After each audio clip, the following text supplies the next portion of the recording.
One Piece chapter 760. Finally, I am about to get this fucking backstory.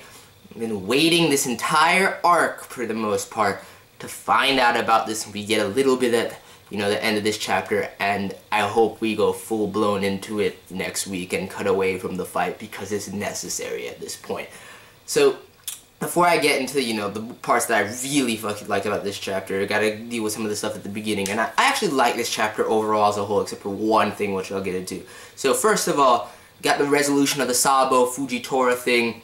You see that they kind of broke off their little skirmish, and there's a little flashback where it shows them engaging, and Fujitora is basically going rogue for all intents and purposes, and I like that. I like that he's no longer just blindly following his obligations, and, realizes that Doflamingo is a fucking problem and is ready to help deal with that, because Doflamingo is insane right now and he's doing some really fucking crazy things that cannot be construed in any way as right.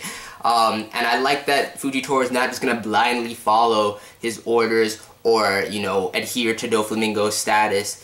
And you see him talking about, oh, I'm gonna go all in on Straw Hat. Now, don't get that twisted. That is pure gambling terminology. It's not like he means I'm gonna go after Straw Hat's head. First of all, Sabo wouldn't have, let him go if that was the case, / it's clearly confirmed in their dialogue that that's not what he's doing. He just means he's betting it all, so to speak. Fujitora's the ultimate gambler. He's betting it all on Straw Hat.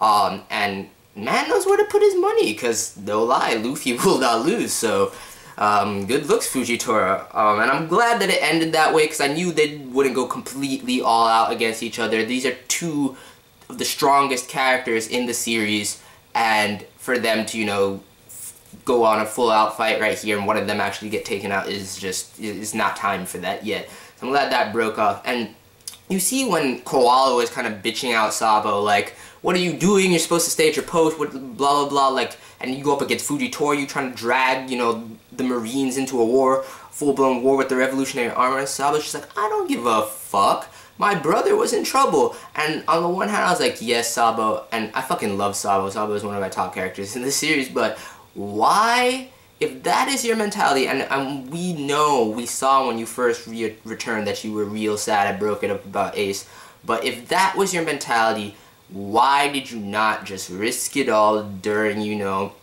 the Summit War and go in and assist Luffy in trying to save Ace? Clearly the reason behind that is Dragon was like, no, and you cannot oppose Dragon, because Dragon is probably leagues above everybody else, but you see that as soon as Sabo gets a little freedom and he has the reins and control, he's just like, fuck all this shit, I gotta do what I gotta do. So it was dope in that way. The one thing I didn't like about this chapter was that so much time was wasted with these fucking people pretending to be taking part in Doflamingo's bounty hunting game, when really they were chasing down Riku and God Usopp just to be like, help us, save us, we gotta get away from this Doflamingo fiend. Why are you gonna be like screaming out their names, chasing them down, pretending like you're going to fucking slaughter them so you can win Doflamingo's retarded birdcage game, when all along you're going to beg them for more help? Like, you're just wasting my panels, or wasting panels of showing this little chase scene for it to come to nothing, because right now none of those people are of any fucking use to this battle. Trafalgar Law and Monkey D. Luffy are all we need in that engagement with Doflamingo. We do not need Fujitora going over there. We do not need Sabo going over there. Everything's perfect. None of you fighters are gonna help this situation. It's not like any of the other Straw Hat crew members need to go there.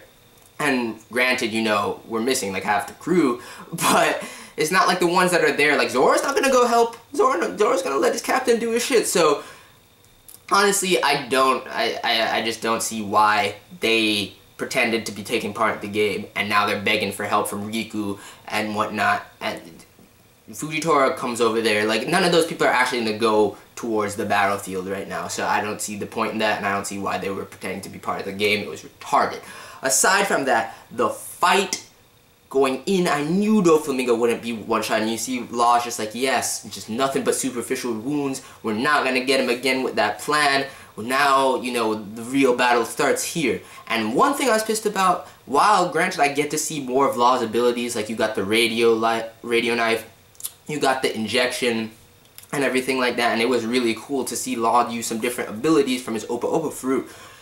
Trebol just being there is annoying, man. And I'm glad that he won't be able to slime his body back together because of the radio knife ability. I just hope he just, because he looked fucking useless the whole time too, and then he shoots out some snot bullet, and Law has to slice that up. I'm just like, dude, just leave. I don't want to see you. I like the idea of Law and Luffy versus Doflamingo. I don't need you. Or even if one of them just ends up fighting, at first, like, you know, they should go in and then, you know, Law potentially gets injured. Like, we saw both of them taking some hits. This one, you know, Doflamingo does that, that Fulbright string attack and kind of just pierces through Law a couple times, basically effectively saving Trebol's ass, because that dude was about to get raped by Law right there. Like, you saw the way that was breaking down. And, you know, gets the quick hit on Luffy too, still manipulating Bellamy to, you know, engage in battle as well, and they're taking some hits. There's a nice exchange right now, and when the battle comes back, because I know we're going to cut to this flashback now, we already got some in the last couple pages, when the battle comes back, it's going to be a pretty even playing field, because I know Luffy's going to stop fucking around, Law's going to have to use whatever remaining tricks he has up his sleeve, and I hope in this flashback, we get, you know, the whole deal with Law as well, because I know if they go into the Corazon stuff, it'll probably start from Doflamingo's childhood like it has, and go all the way to Law joining the crew, and hopefully that's how it breaks down, and that's what I really need to see at this point to tie the arc together. There's always some sort of crucial flashbacks in every fucking One Piece arc that tie together the thing, and this is what it's going to be right here. I need to see it. But I enjoyed the fight so far, just a couple panels of the exchanges that we got.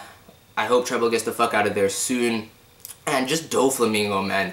Sinister as fuck. I hope he doesn't kind of break down at any point after when he starts to lose, because one thing I hate most of all is villains that are sore losers. I call it that Yagami light complex. Like, when they're so badass throughout, they, you know, you never see them sweat. Like, fucking Doflamingo, fucking Joker alias, just smiling the entire time we've seen him. You never really see them sweat, except for that one time, you know, when he flew over to Punk Hazard, he was mad pissed. But aside from that, you never see them sweat.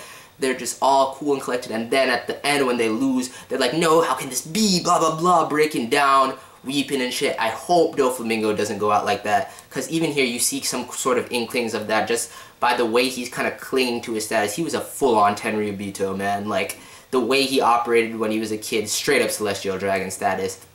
And I thought he was a bit different than that, honestly, but nah, he's just more sadistic in the way that everything took place and what he experienced with his father, you know, revoking their title, moving to Dressrosa, his mother dying. Seeing a young Doflamingo was dope, and dude looked fucking weird back then too with the glasses and shit, but nice, beastly young character design, and you know his backstory is about to be dark. Even just the bit that we got there, it's already kind of dark. He's like, I chopped off my father's head, took it back to the Celestial Dragons. They branded me a familiar traitor, a patricide. I couldn't go back. And, you know, I just had to move on from there. And now we're going to get into the full Doflamingo backstory. I cannot wait. Hopefully that ties in with Corazon, which is what I want to hear. And hopefully that ties in with Law. All in the same thing. Probably break down over the course of 1, 2, maybe 3 chapters. And it's well needed right now. So this chapter, I'm going to give it 8.5, 9 out of 10. The only thing really bringing it down was the fact that some of the paneling was convoluted, and just the fact that these people, these fucking Dressrosa citizens, these fiends that have seemingly been participating in the birdcage game just are like, oh, please save us, save us. It's just annoying to me. But anyway, good chapter. Cannot wait for this backstory.